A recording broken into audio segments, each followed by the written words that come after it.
ಅಧ್ಯಾಯ 12.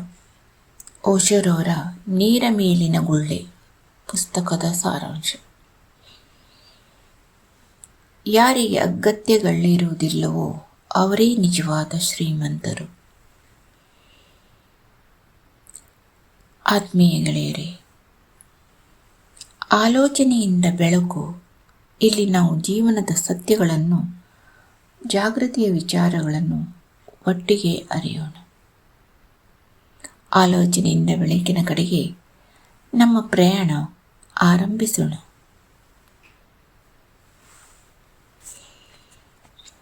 ಈ ಅಧ್ಯಾಯದಲ್ಲಿ ಓಶೋ ಒಂದು ಆಳವಾದ ವಿಚಾರವನ್ನು ಹೇಳುತ್ತಾರೆ. ನಾವು ಹಿಡಿದುಕೊಂಡಿರುವ ಅನೇಕ ವಿಷಯಗಳು ಶಾಶ್ವತವಲ್ಲ.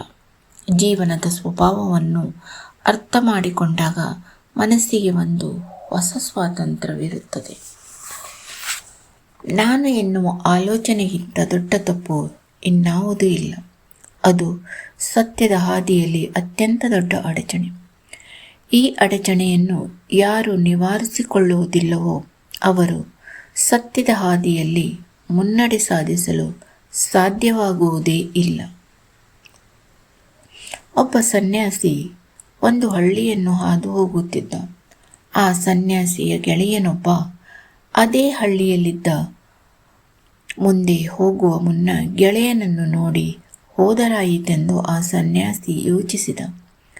ಮಧ್ಯರಾತ್ರಿಯಾಗಿದ್ದರೂ ಕೂಡ ಅವನನ್ನು ಭೇಟಿಯಾಗಲು ತೆರಳಿದ. ಒಂದು ದೀಪದ ಬೆಳಕು ಮಿನುಗುವುದನ್ನು ಕಂಡು ಕಿಟಿಕಿಯನ್ನು ಬಡಿದು ಸದ್ದು ಮಾಡಿದ. ಒಳಗಿನಿಂದ ಒಂದು ಧ್ವನಿ ಕೇಳಿತು. ಯಾರದು? ತನ್ನ ದನಿಯ ಗುರುತು ಸಿಗಬಹುದೆಂದು ಯೋಚಿಸಿದ. ಅವನು ಸುಮ್ಮನೆ ಉತ್ತರಿಸಿದ, ಅದು ನಾನು. ಆದರೆ ಒಳಗಿನಿಂದ ಯಾವುದೇ ಉತ್ತರ ಬರಲಿಲ್ಲ.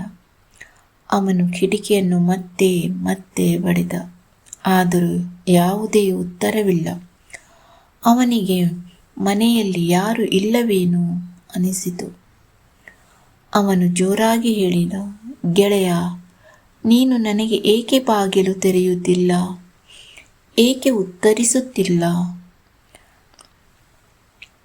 ಒಳಗಿನಿಂದ ಒಂದು ದನಿ ಕೇಳಿಸಿತು, ಯಾರೀ ಮೂರ್ಖ, ತನ್ನನ್ನೇ ತಾನು ನಾನು ಎಂದು ಕರೆದುಕೊಳ್ಳುತ್ತಿರುವನು.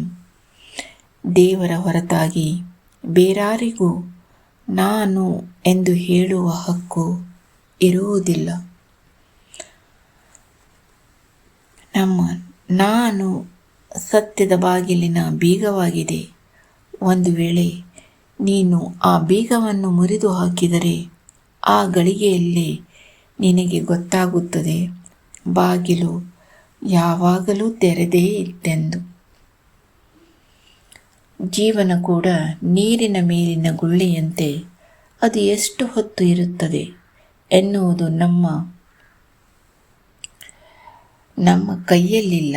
ಆದರೆ ಇರುವ ಈ ಕ್ಷಣದಲ್ಲಿ ನಾವು ಎಷ್ಟು ಜಾಗೃತಿಯಿಂದ, ಪ್ರೀತಿಯಿಂದ ಮತ್ತು ಅರಿವಿನಿಂದ ಬದುಕುತ್ತೇವೆ ಎನ್ನುವುದೇ ನಮ್ಮ ಕೈಯಲ್ಲಿದೆ.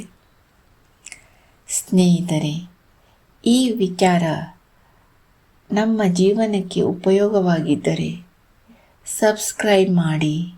ನಮ್ಮ ಆಲೋಚನೆಯಿಂದ ಬೆಳಕಿಗೆ ಜೊತೆಯಾಗಿರಿ. ನಮಸ್ತೆ.